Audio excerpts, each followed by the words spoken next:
പണങ്ങി friends, പണങ്ങി. നിങ്ങൾ പറയണം, അരപ്പവൻ മാല കൊടുത്തിട്ട് അത് വേറെ മാറ്റി വാങ്ങുകയാണ് നല്ലത് ഡെയിലി യൂസിന്. അത് അരപ്പവൻ കൊടുത്തിട്ട് 3 ഗ്രാമും 2 ഗ്രാമുള്ള മാല മാറ്റി വാങ്ങുകയാണ് നല്ലത്.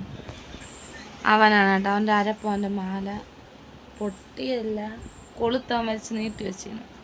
അപ്പം ഞാൻ പറഞ്ഞു, അന്നേ നൂലിട്ട് എടുത്തപ്പോൾ പറഞ്ഞു ചേട്ടൻ ഡെയിലി യൂസിന് പറ്റിയതെടുക്കാൻ പറഞ്ഞപ്പം ഇല്ല, പൊലിപ്പം നോക്കി എടുത്തു, അത് പൊട്ടുമ്പോൾ മാറ്റാമെന്ന് പറഞ്ഞു.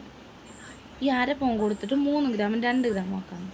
സ്വർണ്ണത്തിൻ്റെ വില പോകണം, നമ്മൾ വിൽക്കുന്നതല്ലാതെ തിരിച്ചിതുവരെ എടുത്തില്ല, തിരിച്ച് വാങ്ങിയുമില്ല.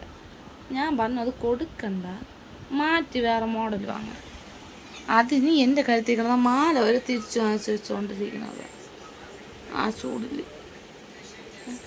എത്ര കിട്ടിയാലും പഠിക്കൂല. 1.5 ഉണ്ടായിരുന്ന ചേട്ടൻ്റെ മാല മാറ്റി മാറ്റി 1 കൊണ്ടാക്കി. പൊലിപ്പം നോക്കി വെച്ച്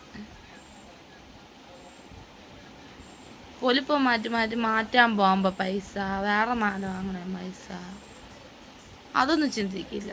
അടുത്ത് എങ്ങനെ പൊലിപ്പം ഉണ്ടാക്കുക? നിങ്ങളിതിനോട് യോജിക്കുന്നുണ്ടോ എന്ന് പറയാം. യോജിക്കുന്നുണ്ടോ ഫ്രണ്ട്സ്? ഞാൻ യോജിക്കുന്നില്ല.